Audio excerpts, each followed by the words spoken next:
Reaction lang po ma'am ng Palas doon sa sinusulong ni Senator Robin Padilla na Sara and Amy tandem for 2028 given na Senator Amy is a sister po ni President. Thank you.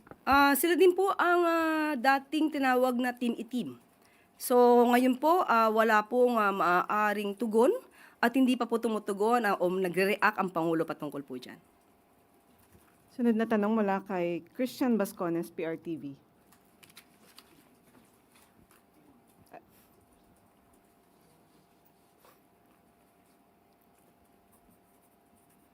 Ma'am, can the palace clarify why Customs Commissioner Arnel Nepomucenu's appointment document is dated February 2, 2026 when he was officially sworn in June 30 last year po? Ang kumakalat na sinasabing papalitan si Commissioner Arnel Nepomuceno ay wala pong katotohanan. Ang lumalabas po ng dokumentong yan ay ibibigay po natin mismo sa NBI dahil marami na po talaga ang namimihasa, umaabuso sa kanilang mga sinasabing freedom of expression. So yan po ay ipapaalam at ihatid natin sa NBI para makita at maimbestigahan kung saan nanggagaling ang mga peking impormasyon na yan. So Malacanang completed its review of DNR Secretary Lotilla's appointment records po. Despite his nomination being bypassed 3 times by the CA, is the palace now considering resubmitting his nomination, seeking legal clarification on his eligibility or preparing to appoint a replacement if confirmation remains uncertain? As of now po, I cannot give you any update. Hihingi po ako maya-maya patungkol po kay Secretary Lotilla. Last po ma'am, may nangangamba po bang revamp or balasahan sa mga appointees ni Presidente? Sa ngayon po, wala pa pong ipinaparating sa atin na anuman. Kapag ka po meron na, ibibigay ko po sa inyong update. Maraming salamat. Sunod na tanong mula kay Rafi Ayeng, Daily Tribune. Good afternoon, ma'am. Ma'am, you're wearing pink. Is it Is nice? that signals na nililigawan talaga ng administrasyon si dating Vice President Leni Robredo? Ikaw naman, nagsuot lang ako ng pink pero naagad mali siya. Wala po. Ang kulay na sinuot ko ngayon ay wala pong kaugnayan sa anumang politika. Wala pong anumang update kung nililigawan na sino man dahil ang sabi nga po natin kahapon pa ay wala pa po sa isipan ng Pangulo at ng administrasyon na ito ang patungkol sa pamumulitika o humanap ng sino mang kandidato para sa 2028. Darating po ang panahon na yan. Sa ngayon po, ang tutok po ng Pangulo ay trabaho. Ayan po, ayusin ang mga issue patungkol sa baha at ang pag-angat po ng ekonomiya ng bansa. And follow-up lang po, lumulutang yung Leni Riza, pambangga dun sa Sara Amy. Ano pong reaction ng palasyo? Wala pa rin po. Hindi pa rin po ito na pag-uusapan. Sabi nga po natin, trabaho, trabaho, trabaho, hindi bakasyon. Thank you. Sunod na tanong mula kay Michelle Gilang, All TV. Good afternoon, Yusek. May we get the palace's reaction to the remarks from the Makabayan bloc describing Vice President Sara Duterte's announcement of her intent to run for president as a threat to congressmen amid the pending impeachment complaint? They think that her declaration could be intended as a panakot to congressmen so they would reconsider their positions on her impeachment. How does the palace view these statements? Opinion po yan ng Makabayan Bloc. Siguro kung yan po yung nararamdaman nila, maaaring may katotohanan.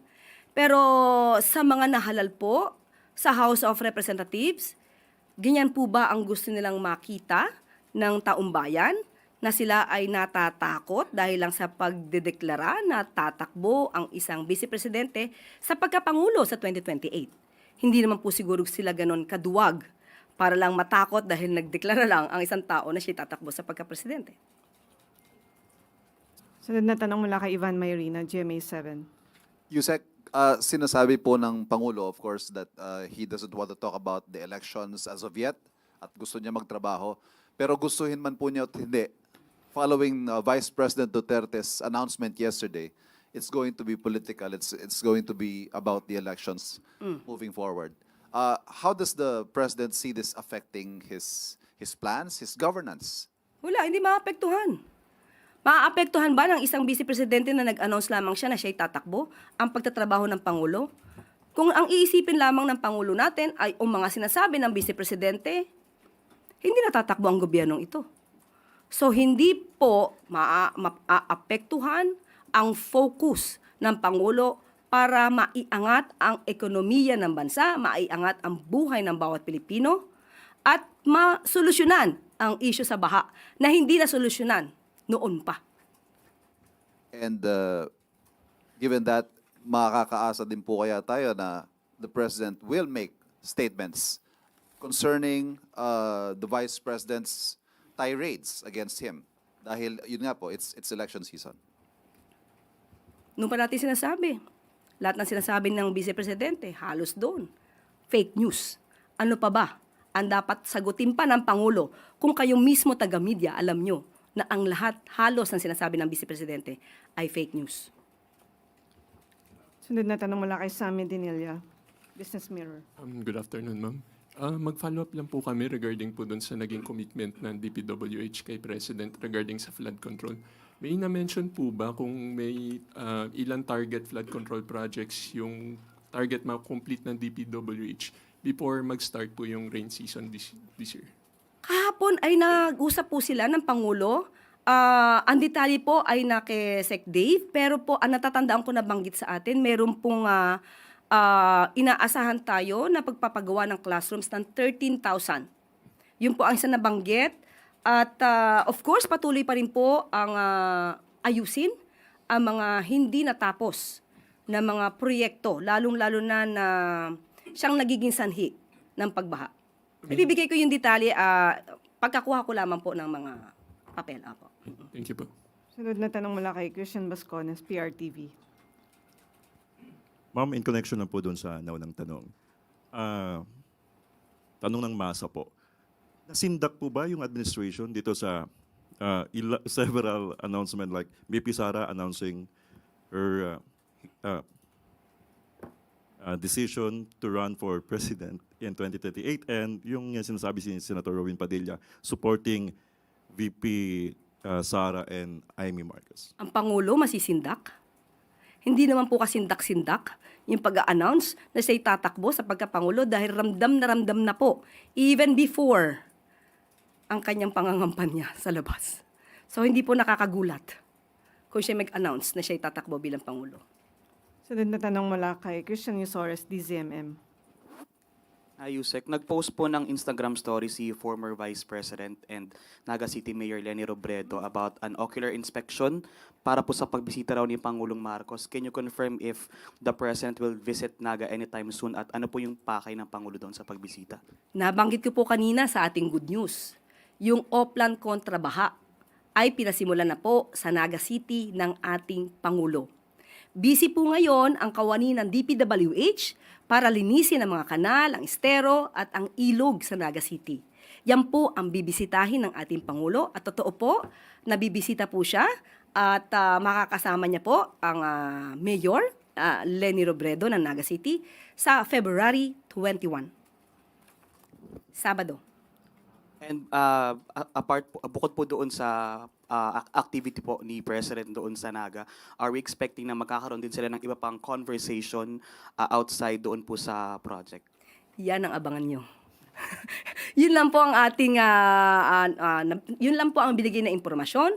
Dahil nga po ang pinasisimulan nga po ng Pangulo itong Oplan kontra baha at isa sa mga lugar na kanyang pinatutukan ay ang Naga City. So, yun lamang po. Kung ano pang pag-uusapan nila, abangan na lang po natin. Ma'am, one last po. Possible po kayo na mapag-usapan ang possible alliance or plans for 2028 elections because some analysts are floating the name of former VP Leni as a strong candidate against Vice President Sara in the 2028 elections. Wala po kasi talaga na pag-uusapan tungkol sa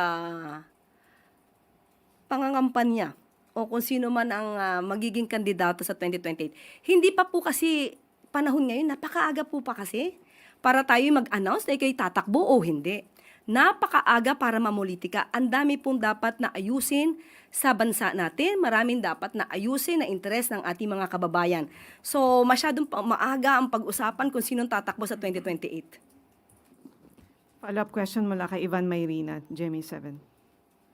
So, sorry, follow-up lang po dun sa nabanggit ninyo. So ano po kaya ang motibo ni VP Sara sa kanyang maagang pag-anunsyo? Siya po tanungin niyo. Hindi ko po alam ang kanyang utak. Would you have a theory? Theory. Hypothetical. Sa kanya na lang po niyo. Kung ano man ang kanyang masamang motibo, ang kanyang magandang motibo dito, hindi ko po masasabi. Okay. On to my question, ma'am. Magkakaroon po ba ng pagbabago sa liderato ng NBI? Yes. Sino po ang itatalaga? Attorney Melvin Matibag. May we know why? Ang rason ay hindi po na ipukol sa atin. Yan lamang po ang aking maibibigay sa ngayon. Has he taken his oath at meron po kayang specific instructions ng Pangulo sa kanyang pagtalaga kay Attorney Melvin Matibag sa NBI? Kapag nabigyan na po sa akin ng detalye, ibibigay ko rin po sa inyo. So effective when, ma'am? Yan pa lang po ang ibinigay sa atin. Magkakaroon po ng bagong NBI Director sa katuohan po ni Attorney Melvin Matibag. Tanong mula kay Ace Romero, Salamat po. Philippine Star. Confirm lang po namin, ito po yung kaalyado ni dating Pangulong Rodrigo Duterte sa PDP Laban. Sa aking pagkakaalam, What does this say about the decision of the President or his interactions with other stakeholders in politics? muli, yan lamang po ang ipinabuot sa atin. Kung ano ang dahilan, ibibigay ko po sa inyo kapag ka naibigay niya po sa akin. Follow-up question mula kay Maricel Halili, TV5. Mikey. Yusek, but at least can you give us the reason why the president chose to appoint Attorney Melvin Matibag, who used to be part of the Duterte administration? Yan lamang po ang ibinigay sa akin impormasyon. Hindi po pa naibigay sa akin ang rason. So kapag ibinigay na po sa atin, una-una prerogative naman po. Una-una man po prerogative po ng Pangulo. Una-una, masasabi natin bakit niya in-appoint or i-appoint. Nandun po yung tiwala. Nakitaan po niya ang si Attorney Melvin Matibag ng maaaring pagtiwalaan.